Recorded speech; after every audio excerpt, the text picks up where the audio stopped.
The Creator. The Creator. I am the Son of the Creator of the universe.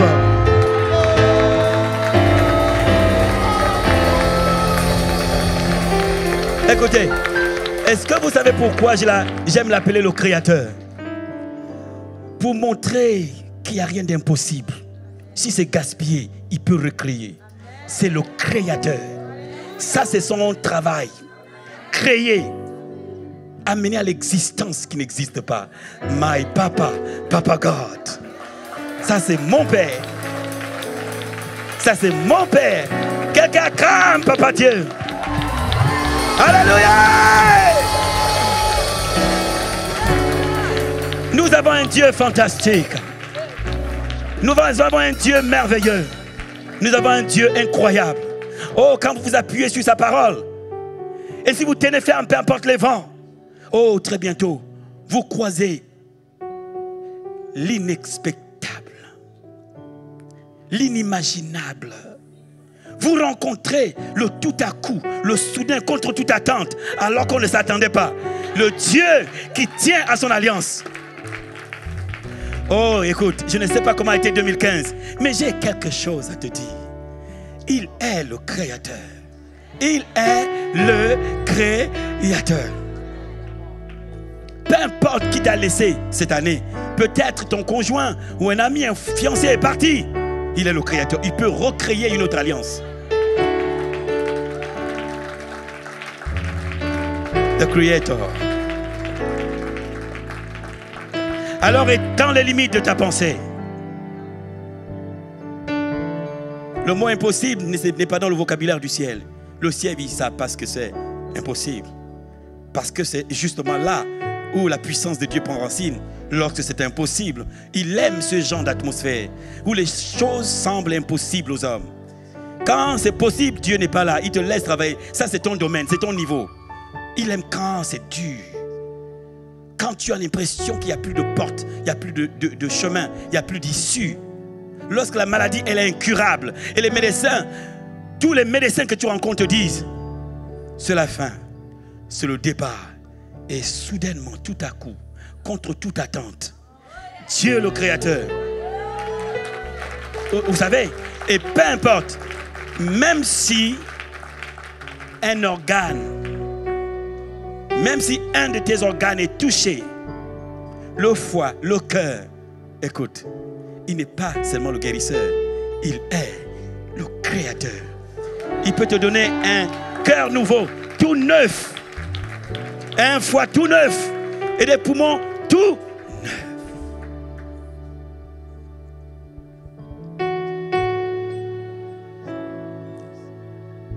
Sit down. Asseyez-vous, s'il vous plaît. Je peux garder quelqu'un au piano? Ça fait longtemps que tu as soutenu mon onction. Holy, holy, holy, holy, holy, holy, holy, holy. Ça va, ton cœur est disposé? Est-ce que ton cœur est disposé? Vous allez voyager un tout petit peu avec moi. Nous irons dans le passé et ensuite on se projettera vers l'avenir. Holy, holy.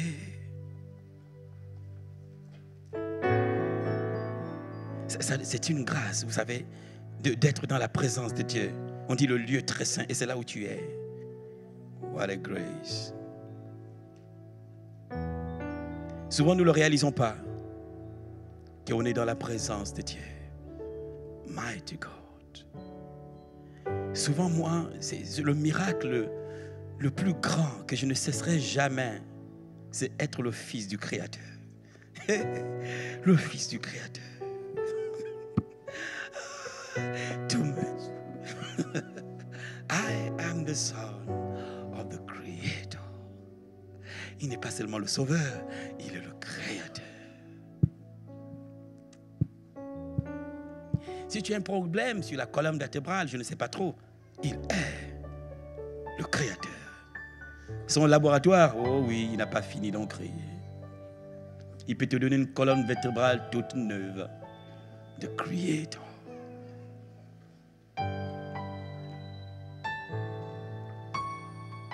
I feel the anointing of the Holy Spirit.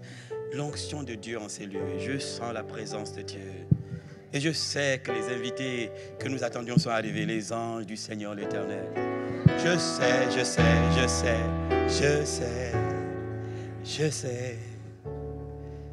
qu'ils sont ici. Je sais que nous ne sommes pas seuls et ils vont nous aider. Souvent, on a dit, hey, Saint-Esprit, fais telle chose. Hey, tu as oublié. La Bible dit, or le Seigneur, c'est l'Esprit. Donc le Saint-Esprit, c'est le Seigneur. Ce n'est pas quelqu'un que tu peux envoyer n'importe comment. Cependant, les anges peuvent faire la commission. Quelqu'un dit Alléluia. C'est ça. Si tu apprends à respecter le Holy Spirit, à le mettre à sa place, ce n'est pas un bonhomme, ce n'est pas un ami à qui on peut demander d'aller soulever un seau et faire telle chose et lui demander de faire une commission pour nous. C'est le Seigneur.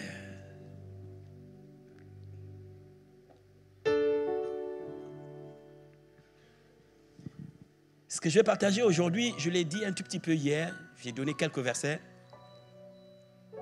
Je vais essayer d'aller vite. Je vais essayer de condenser. Je vais essayer de faire un petit paquet. Vous voyez? Et travel. On va voyager de l'Ancien Testament. Et ensuite, vous prendrez le vol avec moi. 380. Le Fokker, le Airbus. Fokker, il est parti, il n'est plus là. Le Airbus. 380. En direction du Nouveau Testament.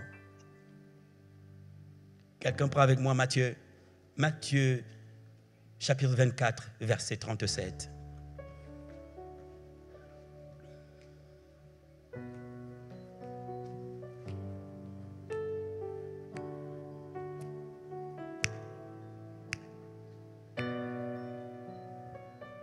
C'est exactement ce à quoi je pensais. C'est pourquoi j'aime quand tu restes au piano. Oh oui. Where is he?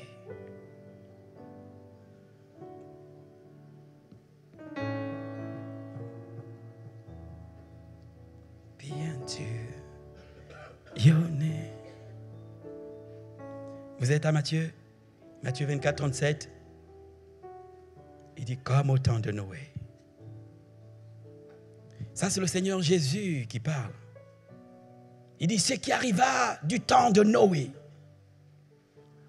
arrivera de même à l'avènement du Fils de l'homme. Dieu essaie de montrer qu'il y a quelque chose qui a été dans le passé qui risque de se produire dans l'avenir. Il dit, comme au temps de Noé, j'essaie de nous avertir pour nous dire, quelque chose se prépare devant nous, mais elle a été, elle risque de revenir. Il dit, comme au temps de Noé, il en sera de même au temps du Fils de l'homme. Et si nous ne comprenons pas ce qui s'est passé au temps de Noé, nous ne saurons pas dévancer les choses et nous préparer à faire face à ce qui est en train d'arriver. Le Seigneur dit, comme au temps de Noé.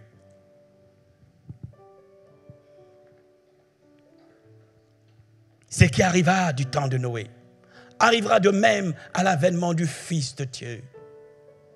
Ça veut dire que quelque chose va arriver, quelque chose qui va précéder son avenir, son arrivée, sa venue va avoir lieu. Mais cette chose qui va avoir lieu, on l'a déjà vécue au temps de Noé. Quelqu'un prend Luc, rapidement. Je ne vais pas m'étendre. Luc 17, 26.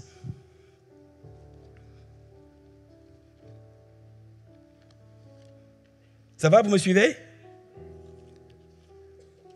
On avait un truc l'année dernière, on faisait ça. Allez, si vous me suivez, faites ça.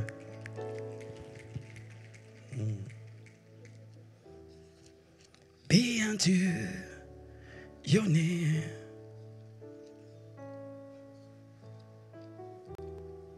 Be unto your name. Verset 26. Ce qui arriva du temps de Noé arrivera de même au jour du Fils de l'homme. Les hommes mangeaient, buvaient, se mariaient et mariaient leurs enfants jusqu'au jour où Noé entra dans l'arche. Le déluge vint et les fit tous périr. Point. Et une autre phrase commence. Ce qui arriva du temps de Lot arrivera.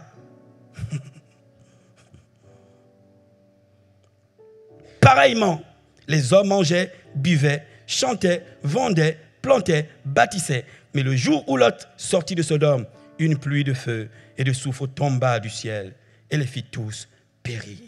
Ça, c'est Jésus qui parle et il prend quelque chose qui s'est passé très... Je ne sais pas à quel siècle ils étaient. Si c'était le 5e siècle ou le 7e siècle, je ne sais pas. Mais Jésus dit quelque chose a eu lieu au temps de Noé et au temps de Lot.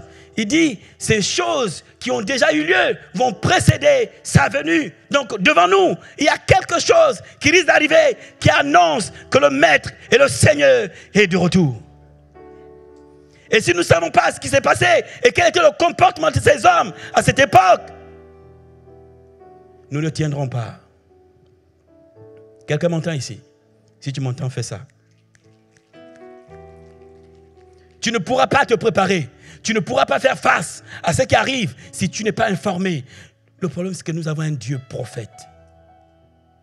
Il voit l'avenir avant qu'elle n'arrive. Et il anticipe et il dit à ses enfants, plusieurs milliers d'années avant.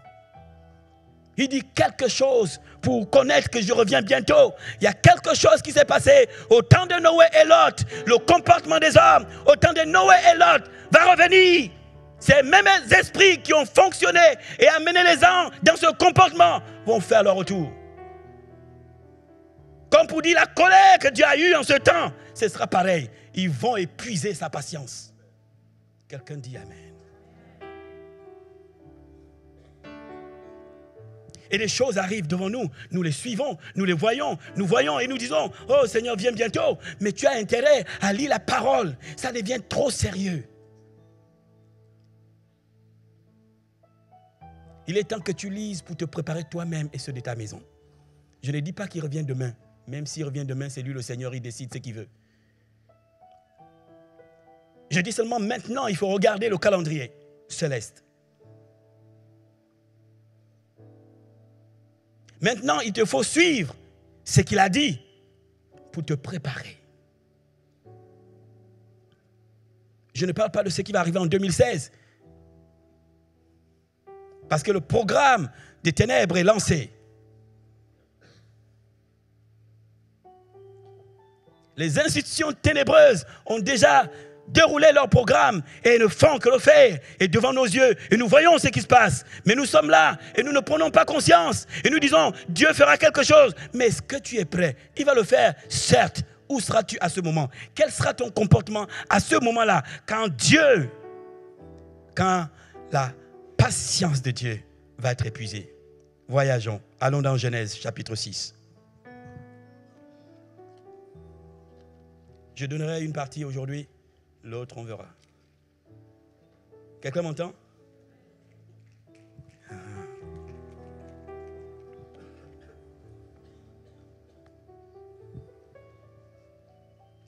Les gens ne m'aiment pas trop parce que c'est comme ça, je parle que des trucs comme ça. Je ne donne jamais de bénédiction, sois béni. Non, je suis toujours en train de... Parce qu'en fait, vous savez, la bénédiction, elle est attirée par le comportement. Ce qui attire Dieu, c'est l'état d'esprit. Ce n'est pas ce que tu dis, c'est comment tu te positionnes. Et quand tu te positionnes bien, que tu te demandes ou pas, Dieu se montre.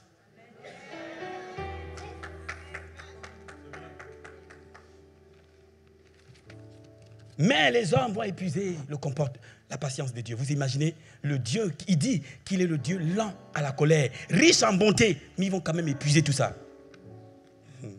Lisons, Genèse 6. Quelqu'un y est? Ah, vous n'avez pas mis? Ah non, ok. Je le lis.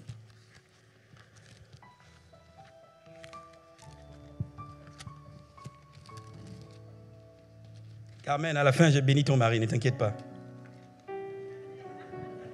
Elle est où?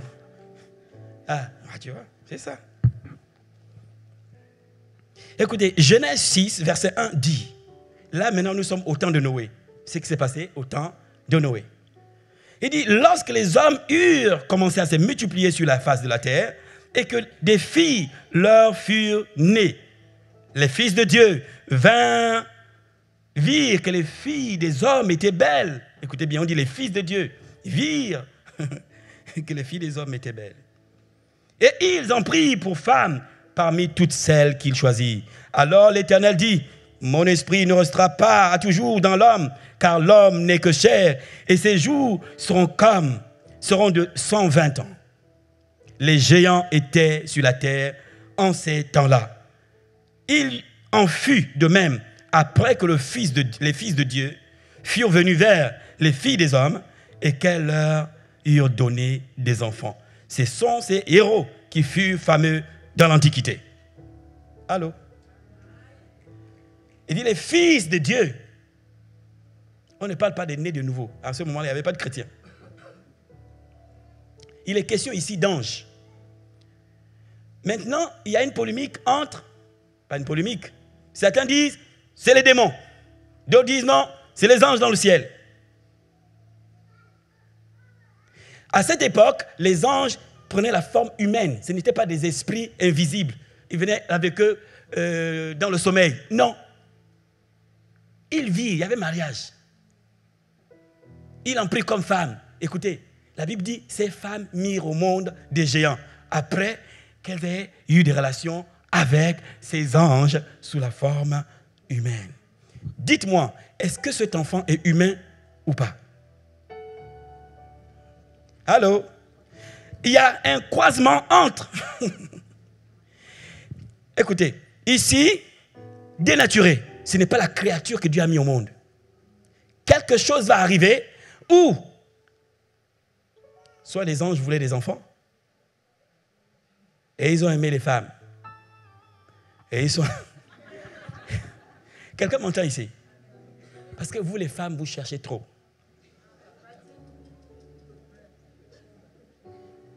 Ici, il n'est pas dit qu'ils allèrent dormir et dans leur sommeil, des esprits se présentèrent et se marièrent avec eux. Non. Parce que les anges ont un rôle d'enseignement aux enfants de Dieu. Quelqu'un va dire que c'est les démons, certes. D'autres vont dire, non, c'est les anges, c'est un autre groupe, certes. Mais toujours est-il, ils avaient la forme humaine et ils se sont mariés avec les filles. Donc c'était déjà à la mode. Et ces géants ont fait des enfants. Et on dit des géants. Selon l'histoire, les géants avaient au minimum 11 mètres. Donc je pense que chaque famille voulait avoir un géant, un costaud pour protéger la famille.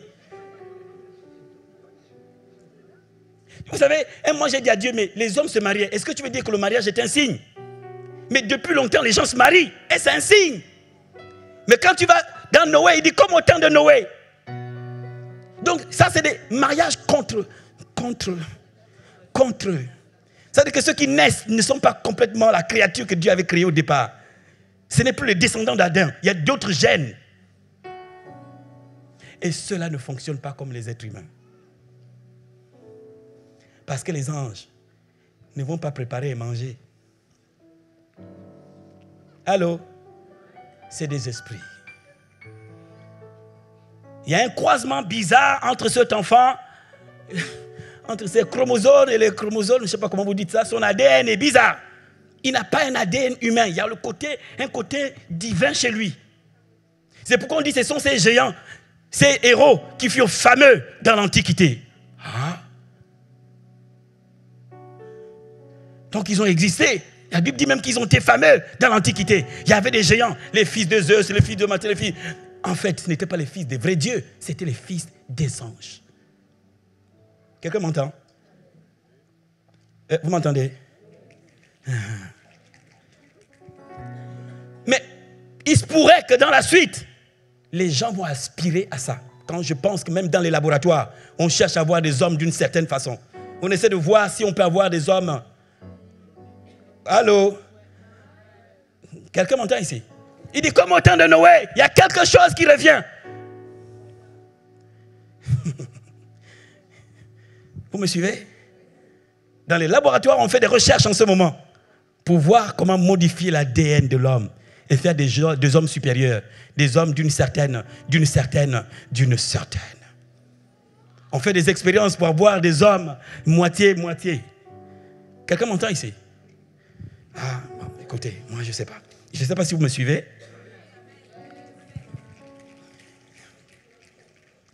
Gloire à Dieu. Si vous me suivez, tant mieux. Je n'ai pas beaucoup de temps. Je vais lire la suite. Et la Bible dit, le verset 5 dit, « L'Éternel vit que la méchanceté des hommes était grande sur la terre et que toutes les pensées de leur cœur se portaient chaque jour uniquement vers le mal. L'Éternel se repentit. » Écoutez bien. « L'Éternel se repentit d'avoir fait l'homme sur la terre. » Finalement, Dieu se repent. Il regrette. Non, écoutez, le Dieu d'amour, le Dieu patient, lent à la colère, riche en bonté, vient regretter. Il s'assoit et regrette. Il dit à son conseil, je regrette de les avoir créés. Le comportement des hommes a amené Dieu à revoir son plan. Quelqu'un m'entend?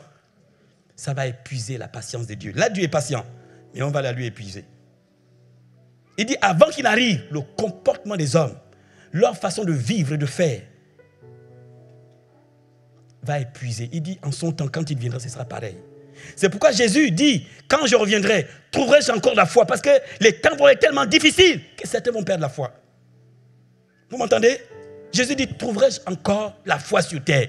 Cela montre les temps. Cela montre l'atmosphère sur terre. Cela montre les challenges sur la terre. Cela montre la pression sur terre. Cela nous parle un tout petit peu de la persécution sur terre. Cela nous parle un tout petit peu du feu qu'il y a sur la terre. Il dit avant son arrivée, le comportement des hommes au temps de Noé sera pareil.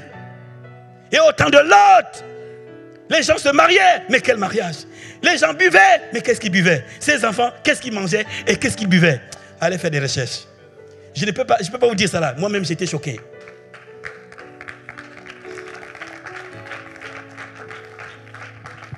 Quelqu'un m'entend? Allô? Que buvait-il? Donc Dieu parle d'une union qu'il ne comprend pas et qui met au monde des hommes qui ne sont pas de la création divine de Dieu. Ça, c'est une autre catégorie de personnes que dans l'Antiquité, on va appeler des fils de Dieu. Et chacun se réclame de l'ange qu'il a mis au monde, que c'est son Père. Quelqu'un m'entend ici? Oh, mighty God. Maintenant, qu'est-ce qui se passe?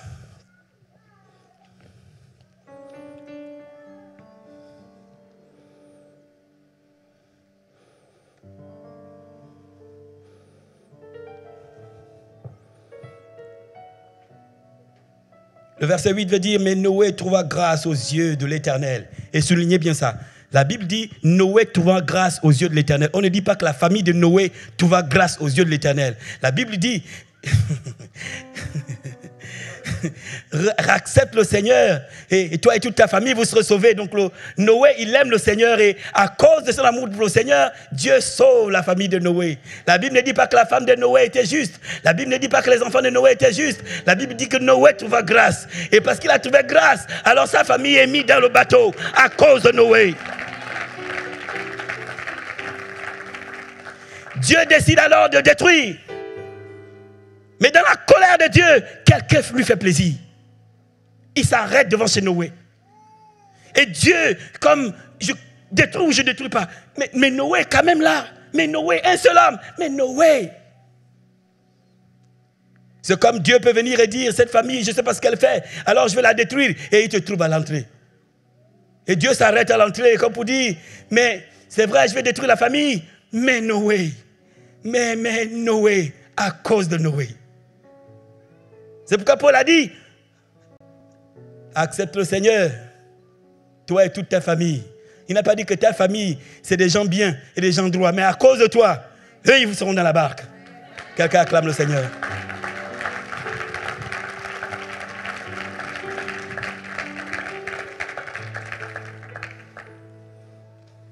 Quelque chose va m'intriguer.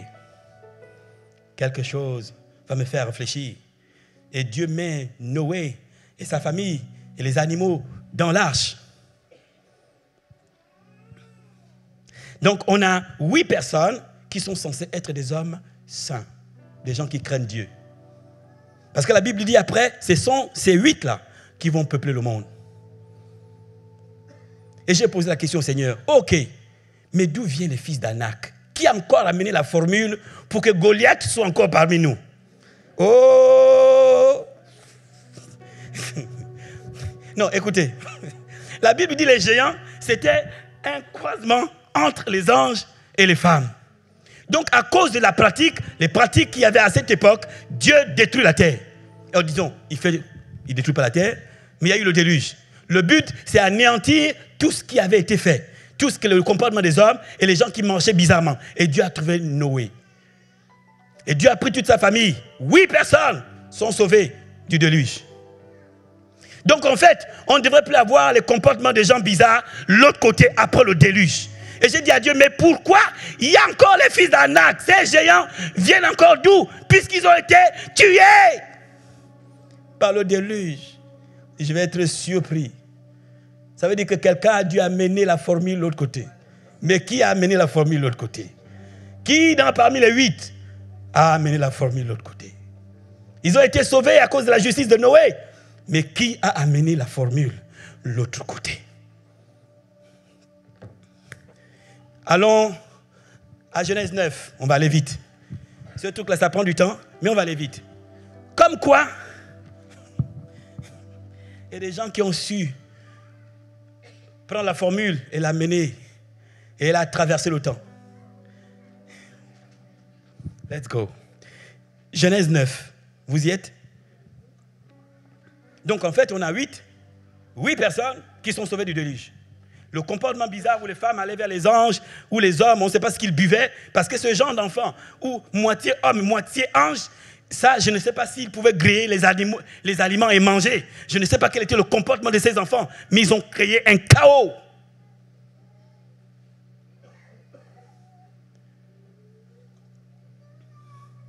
Le comportement des gens, quand on dit corrompu, ça veut dire dénaturé.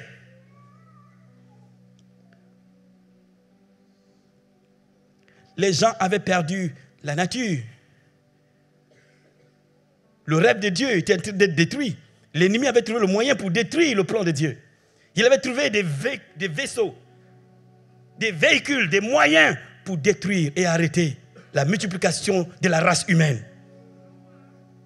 Il insère une autre catégorie d'hommes par la relation entre les anges et les femmes.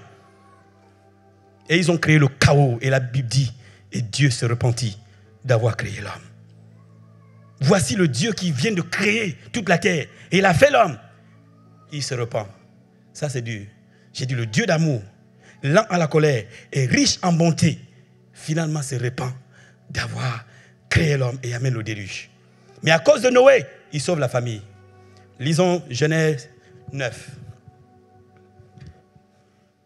Ah, vous l'avez? Bien, je peux lire ici. Dieu bénit Noé et ses fils. Écoutez bien. Dieu bénit Noé et ses fils et leur dit, soyez féconds, multipliez-vous et remplissez la terre. La suite, s'il vous plaît. Vous serez un signe de crainte et de froid pour tous les animaux, pour tout animal de la terre, pour tout oiseau du ciel, partout ce qui se meut sur la terre.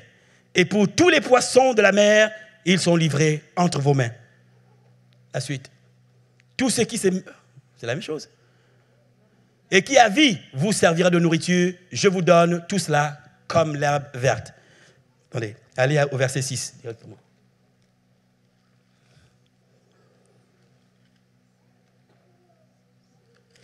Attendez.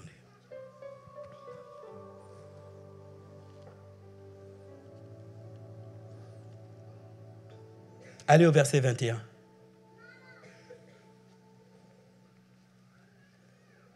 Tout le verset 21.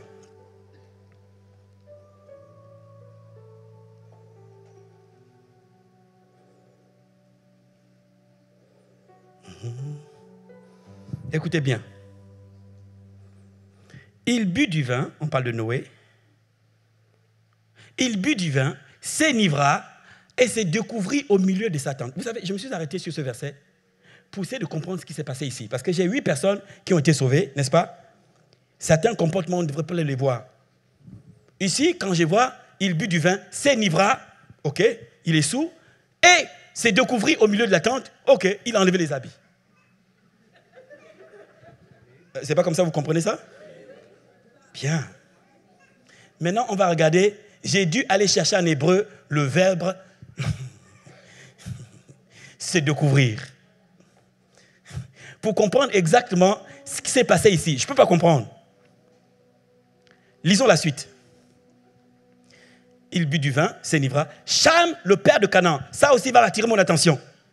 Parce que Cham a 4 enfants. Je ne sais pas pourquoi on mentionne juste Canaan.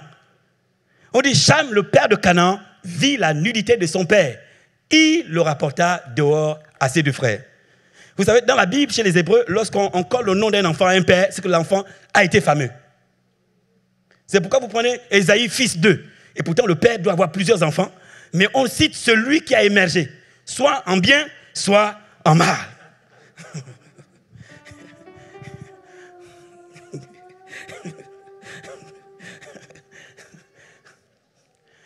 Alors Sem et Japheth prirent le manteau, le mirent sur leurs épaules, marchèrent à reculons et couvrirent la nudité de leur père. Comme leur visage était détourné, ils ne virent point la nudité de leur père. Continuez. Lorsque Noé se réveilla de son vin, pas de son sommeil, le gars c'est un ivrogne maintenant, il enjoy la vigne. Il apprit ce que lui avait fait son fils cadet, la suite. Et il dit, maudit soit Canaan. Là, je n'ai pas compris. Parce que Canaan, c'est le dernier. Il a 4 fils. Canaan est le dernier. Tu sors du vin et tu maudis le dernier. Écoute, papy, qu'est-ce que j'ai fait? Celui qui t'a vu nu, c'est Cham. Quel est le problème avec moi? Quelqu'un dit Alléluia ici. Vous voyez, la Bible cache des secrets comme ça. Hein? Des comportements. Parce que la Bible, elle est pudique. Elle ne parle pas des choses. Hein. Maintenant, revenez au verset 21 tout à l'heure. Nous allons essayer de comprendre. Il but du vin, s'enivra et se découvrit au milieu de sa tente. Écoute, dis-moi, quand tu es sous, quel est le meilleur endroit où tu peux aller te découvrir? Te mettre nu. Ce n'est pas sous ta tente? Donc le frère n'est pas la belle étoile. Il n'y a pas raison que tout le monde le voit. Il est sous sa tente. Quand tu es bourré, c'est sous ta tente que tu y vas. Oui ou non? Quoi? Comment? J'ai dit... Hein? Non. C'est une façon de parler. Mais quand tu es ivre, ok? Quand tu as pris un peu trop d'alcool et que maintenant tes cellules ici ne te permettent plus de marcher droit au niveau de l'hypophyse. J'ai fait un peu de biologie. D'accord? Ne te permettent plus de marcher droit. Quel est l'endroit où tu es mieux, où tu peux aller te reposer en attendant? Ce n'est pas sous la tente, parce qu'à cette époque, ce n'est pas des maisons en dur, c'est des tentes. Il s'est découvert au milieu de sa tente, pas la tente de Cham, sa tente. Donc le frère n'est pas la belle étoile où tout le monde peut le voir. Quelqu'un dit Alléluia. Bien, maintenant le verbe, c'est découvrir en hébreu. C'est galat.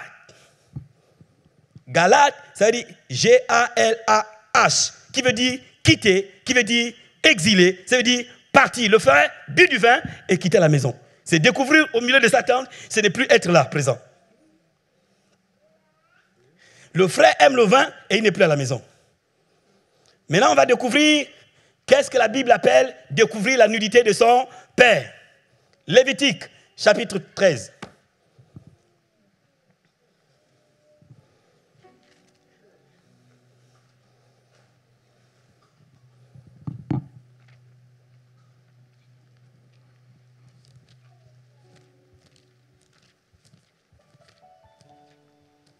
Est-ce que ça vous plaît ce que je dis? Bien, vous voulez savoir? Bien.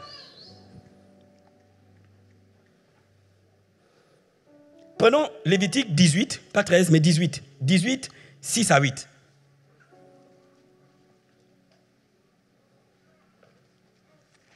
Je peux le lire? Ça va? L'Éternel... Non, ce n'est pas celui-là. Alors, je vais le lire. 6, le verset 6 dit: nul de vous ne s'approchera de la parenté pour découvrir sa nudité. Je suis l'Éternel. Tu ne découvriras point la nudité de ton père, ni la nudité de ta mère, c'est ta mère. Tu ne découvriras point sa nudité. Tu ne découvriras point la nudité de la femme de ton père. C'est la nudité de ton père. Et Cham découvrit la nudité de son père. La Bible dit découvrir la nudité de son père, c'est voir sa mère. Noé étant sous, et le verbe c'est découvrir, disant Galate veut dire partir. Noé n'est plus présent à la maison. Quelqu'un a dû amener le système avant le déluge. Je vous ai posé la question, mais qui a amené tout ça? L'autre côté. Qui a amené les pratiques d'autrefois? L'autre côté. Et quand en lisant, et à chaque fois on fait référence, et Canaan, le père, Cham, le père de Canaan, j'ai trouvé qu'il y a un problème entre Noé, Cham et Canaan. Quel est le problème de Canaan? Qu'est-ce qu'il vient voir dans cette affaire? C'est des choses, j'ai du mal à dire.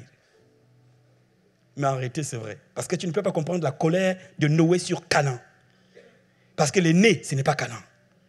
Canaan est le dernier. Quel est le problème avec le dernier? Noé et Cham. Pourquoi il maudit quelqu'un qui doit avoir part à sa bénédiction? Parce que quand Noé est béni, ses descendants sont bénis. Mais pourquoi on nous précise que Cham, le père de Canaan? C'est qu'il y a un problème. Donc Noé, en réalité, n'est pas là. Noé aime le vin. Il est au milieu de sa tente, là-bas, en exil. Le frère vit peut-être il devait peut-être avoir une tente au milieu même de la vigne. Et il enjoy le vin. Donc en fait, il n'est pas présent. Et la Bible dit, découvrir la nudité de son père, il parle de quelque chose d'illicite. Canaan n'est pas un descendant de Noé. C'est pourquoi Noé le sépare de sa bénédiction. Il maudit Canaan, pas les autres. Il aurait dû maudire tous les descendants de Cham. Mais il choisit Canaan et il s'élève et on lui explique. Donc les frères ont su qu'il est allé raconter. Il a dit aux frères ce qu'il a fait. Il est allé raconter aux frères. Comme si c'était normal. Et Noé se réveille et il s'apprend ce que son fils a fait. Pas sur lui, pas en le voyant lui-même. Il est en exil. Le gars n'est pas là, il n'est pas présent à la maison. Mais il a fait quelque chose chez la femme de son père. Il a découvert la nudité de la mère. Et la Bible dit découvrir, c'est s'approcher. S'approcher, savoir. Et là, dans ce passage, Dieu règle les relations sexuelles illicites. Dans ce passage. Et dans cette union, homme de Dieu, ce n'est pas dit, mais je pense que Canaan est né. Le Garaï, il sépare Canaan de sa descendance. Il le maudit carrément. Il n'a pas part à la bénédiction qui est sur Noé, sur Sem. Il prend Japheth, il met sous les tentes de Sem. Cham, il ne peut pas maudire Cham parce que Dieu avait déjà béni Cham. Mais il prend le dernier, en principe, celui qui devait être maudit, c'est Cham. Et si des gens doivent être maudits, c'est peut-être toute sa descendance, puisque ceux-là, Dieu n'a pas béni, ils sont nés après le déluge. Donc il aurait dû maudire tous les enfants, mais il prend le dernier et il le maudit. Quand même, il y a une injustice. Mais en étudiant, je me suis rendu compte qu'en fait, Cham n'a jamais aimé Dieu. Cham n'a jamais été proche de Dieu. La preuve, parmi ses descendants, vous avez Nimrod de Babel, descendant de Cham. Et où est-ce que vous trouvez les fils d'Anak? À Canaan. Les descendants de son petit-fils Canaan. Les pratiques d'autrefois avant, il les a ramenés. Où est venu? Comment on se retrouve après le déluge? Avec des ADN de géants. Des gens de 4 mètres, 3 mètres et demi. Et c'est chez qui? Dans la descendance de Cham. Cham, après le déluge, il va en Égypte. Écoutez, vous allez comprendre que quand vous étudiez la descendance de Cham, Babylone, la dynastie des Ptolémées qui crée les pharaons, c'est Cham. Cham se positionne en Afrique. Et Cham amène tout ce qu'il savait. Aucun descendant de Cham ne connaît l'Éternel. Chacun va devoir donner son héritage à ses descendants. La question, c'est toi, quel est l'héritage que tu donneras à ses descendants? Cham a donné. La Bible dit Cham s'est positionné en Afrique. Cham a pris l'Égypte. Sem a pris l'Occident. Et Sem s'est positionné en Asie. Et chacun d'entre eux, Sem, Japheth, Cham. Japheth. Occident, c'est Japheth, oui, c'est ça. Japheth, l'Occident. Et chacun va devoir traduire ce qu'il sait. Noé a continué avec ce qu'il savait de l'Éternel. Il a donné à Sem. Et Sem, par Sem, Abraham est né. Et Jacob, et Isaac, Jacob, et Joseph, et Moses, et Josué, et ainsi de suite. Et c'est arrivé ici. Cham a pris ce qu'il savait. Il n'a jamais changé. Dieu l'a sauvé, il lui a montré la grandeur, mais il n'a pas changé. Cham a gardé les choses d'autre côté, où on pouvait aller vers sa mère et faire quelque chose. Si tu ne changes pas maintenant, tes enfants suivront le chemin. Tu leur donneras ton héritage. Et le monde a été secoué par Cham. C'est Cham qui a mené tout ça. Quand vous lisez l'histoire du monde, Cham est devenu comme un dieu. Il a été vénéré du côté de l'Égypte. Sa mère a été vénérée parce qu'ils ont quitté Abraham. Si vous lisez l'histoire, j'ai dû faire des recherches. Et vous savez auprès de qui Abraham a appris de Dieu? Auprès de Noé. Noé a vécu assez longtemps, 900 ans. Il a vu Abraham. En fait, le père de Noé, c'est celui qui a commencé à adorer les dieux en bois, les térbites. Donc, Abraham a appris de Dieu auprès de Sem. Auprès de Sem et Noé, son grand-père. Son aïeul, je ne sais plus trop comment dire. Parce que plusieurs personnes sont passées avant. Mais il a vécu 900 ans, il a pu voir Abraham. Et c'est auprès de lui qu'Abraham fait étude de Dieu. Il transmet à Abraham.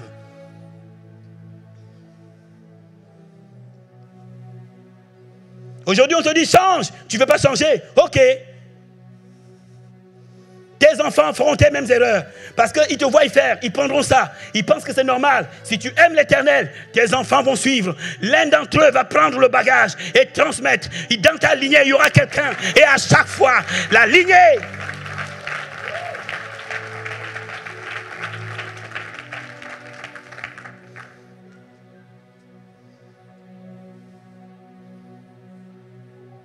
Vous regardez Nimrod à Babel.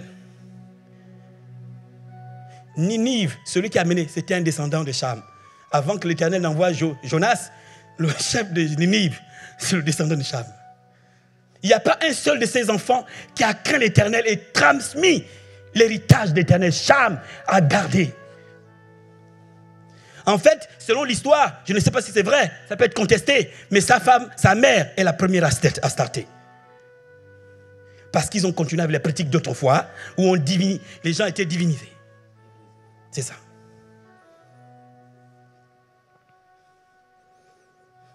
C'est pourquoi quand dans l'histoire, vous ne voyez pas la femme de Noé continuer. On ne sait pas où est-ce qu'elle est.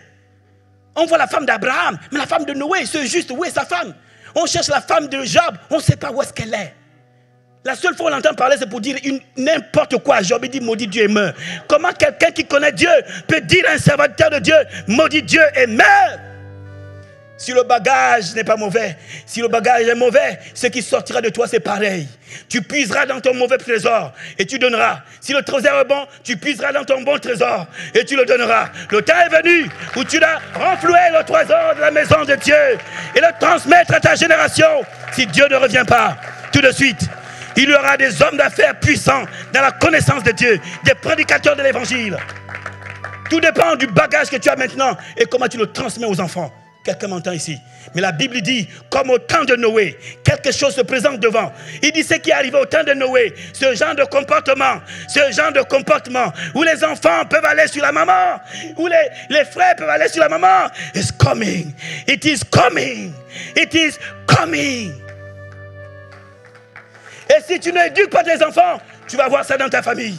Ils trouveront que c'est normal puisqu'on est en train de tout légaliser. Ils trouveront que c'est normal la soeur avec le frère. Ils trouveront que c'est normal la tante avec le...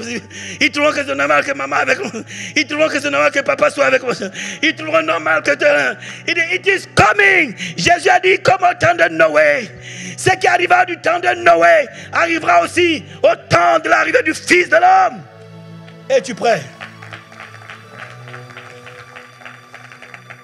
Parfois tu dis, mais c'est ma vie. Non, c'est ta vie et tes enfants. Tu transmets ton bagage à tes descendants. Cham pensait qu'il trompait Dieu.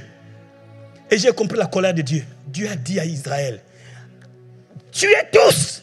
Je n'avais pas compris, mais c'est quoi cette colère? Qu'est-ce qu'il a contre Canaan? Il prend Israël en Égypte. Chez qui? Chez Cham.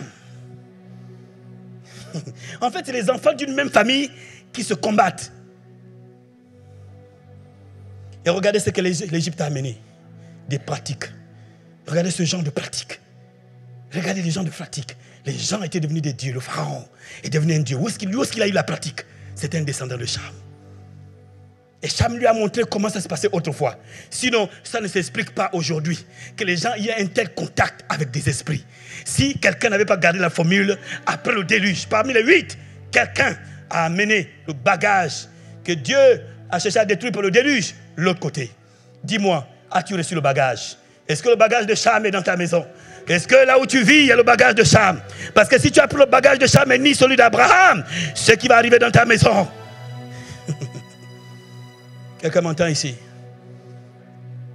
La bénédiction d'Abraham ne vient pas en priant. Elle ne vient pas en jeûnant. C'est une connexion de lignée, de famille.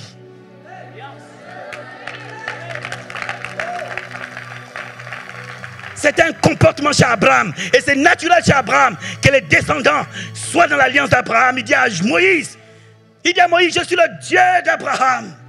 Je suis le Dieu d'Abraham. Il dit, je me suis révélé à Abraham comme le Tout-Puissant. Mais à toi, je suis Yahweh, le Dieu qui garde son alliance. J'ai fait une alliance avec Abraham. Et selon l'alliance, je dois m'occuper de ses descendants. Es-tu descendant d'Abraham? Es-tu connecté à l'alliance d'Abraham? Parce que pour te retrouver avec Jesus Christ et les anges dans ta maison, pour défendre ta famille, tu dois être connecté. C'est pourquoi il a dit à Dieu, il a dit à Abraham, toi, par tes descendants, vont bénir le monde entier. C'est-à-dire que le monde entier, s'il veut l'éternel, il doit se reconnecter à Abraham through Jesus Christ of Nazareth. Lèvons-nous tous ensemble.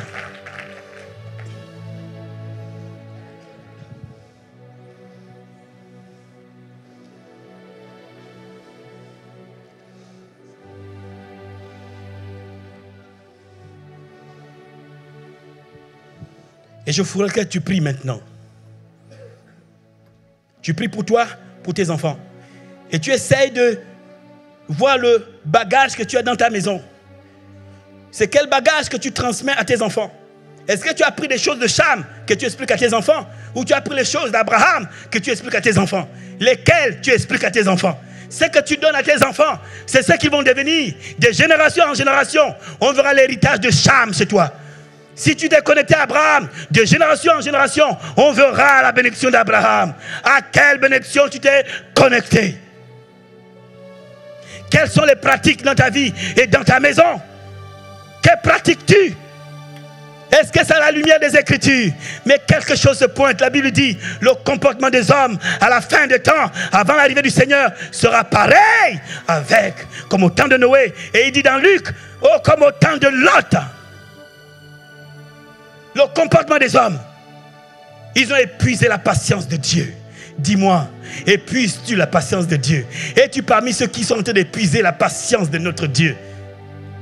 Lève les mains vers le ciel et commence à prier. Nous voulons un changement. Le changement commence par là. Quel est l'héritage que tu as? De qui as-tu reçu ce que tu fais? De qui as-tu pris le comportement? Oh, si c'est Cham, attention. La descendance de Cham dans ce monde va épuiser la patience de notre Dieu. Prions tous ensemble. Prie que je t'entende. Ou encore que Dieu t'entende.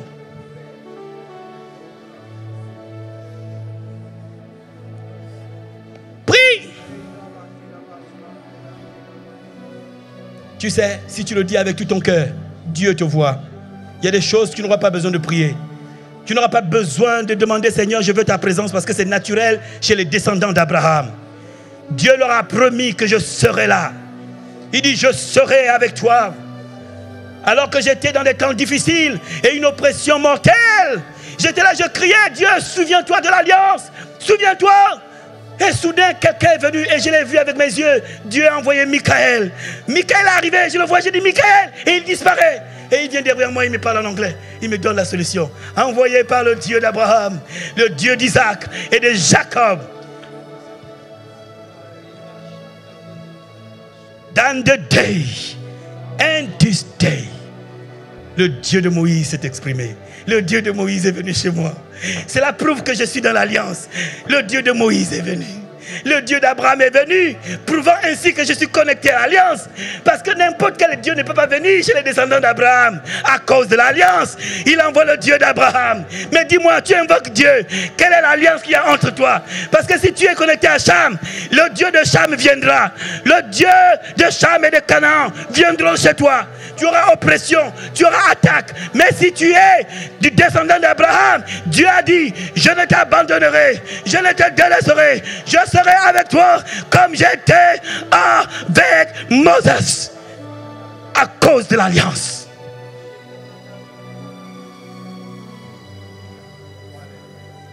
Tu vis dans n'importe quoi et tu dis, oh Dieu d'Abraham, il dit le Dieu d'Abraham c'est une Dieu d'alliance.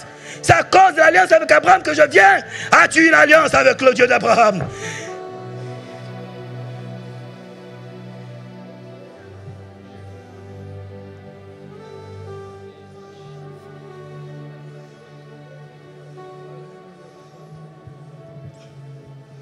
Si tu veux changer 2016, tu dois voir dans quelle alliance tu es et te fortifier dans cette alliance.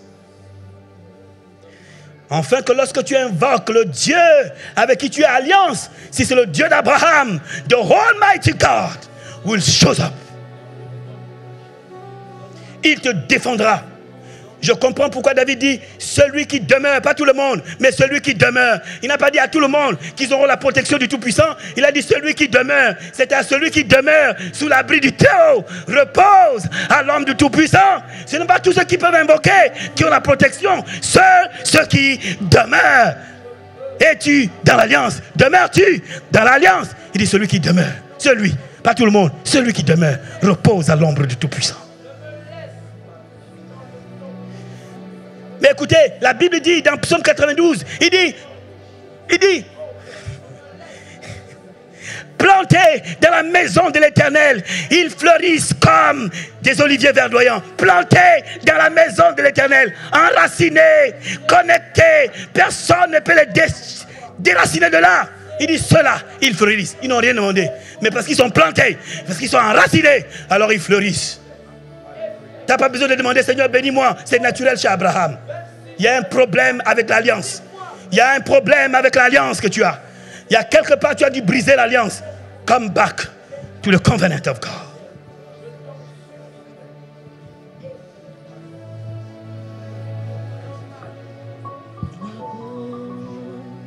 Alléluia. Lève nos mains pour le dire. Merci Seigneur pour ta parole. Ta parole qui nous rappelle à l'ordre, mais aussi nous rappelle ta volonté. Nous vivons les derniers temps, il n'y a pas de doute. Merci Seigneur pour nous rappeler que nous avons toujours la possibilité de choisir sur quelle alliance tu es, sur quelle alliance nous sommes. Alléluia. Alléluia. Acclamons le Seigneur. Acclamons le Seigneur.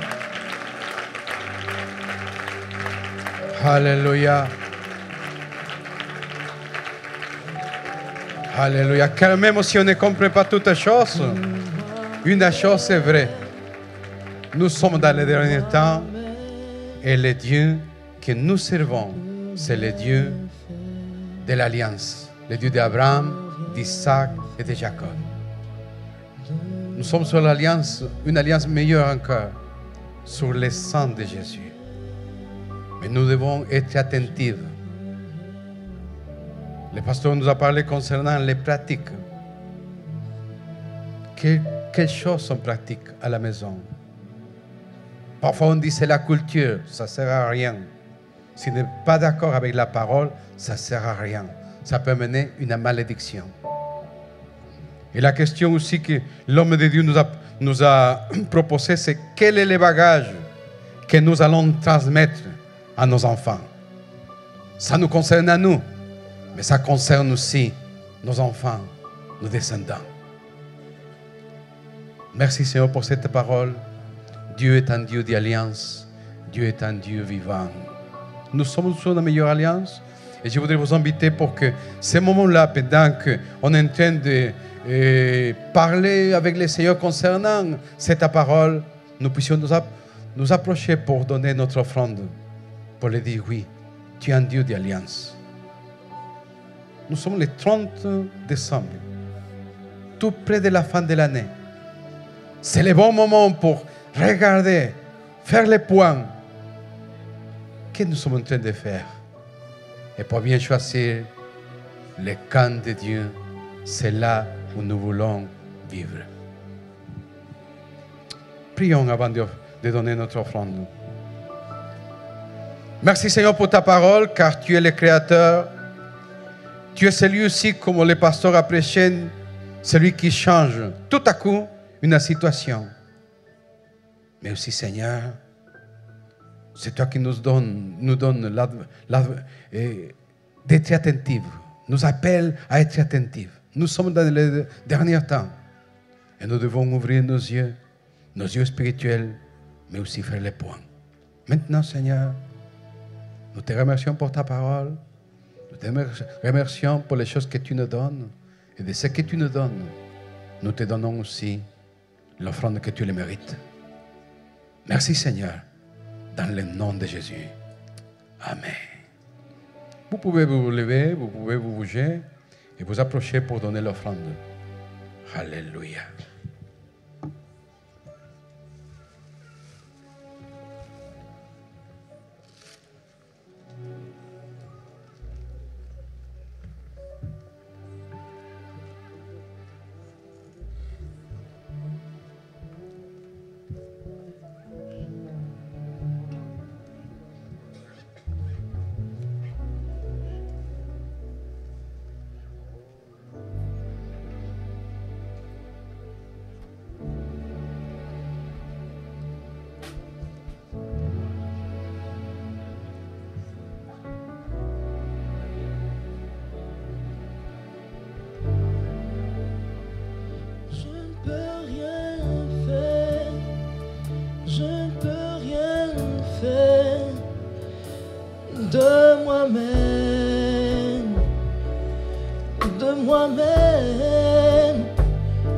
Je ne peux rien faire.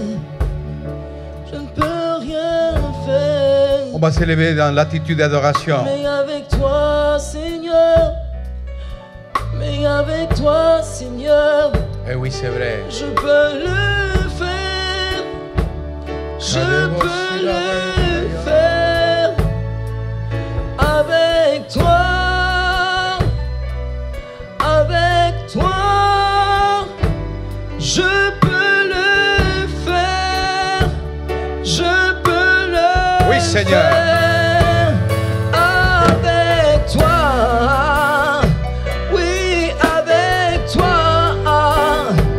Je peux le faire. Eh oui, Seigneur. Je peux le faire. Avec Alléluia. toi. Avec toi. Avec toi. Avec toi. Je peux le faire. Je peux le faire. Oui, avec toi, Seigneur. Je peux avec toi. Je peux le faire. Je peux le faire. Oui, avec toi, Seigneur. Je peux donner avec toi. Ma descendance, je peux le faire. Oui, je peux le faire. Avec toi, Seigneur. Avec toi, Seigneur. Oui, je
Alléluia. Nous pouvons acclamer le Seigneur parce que c'est vrai. C'est une vérité qu'on a chantée. Nous pouvons tout faire par celui qui nous fortifie. Merci Seigneur pour ce temps, merci pour cette parole. Ça a été la première part de notre soirée.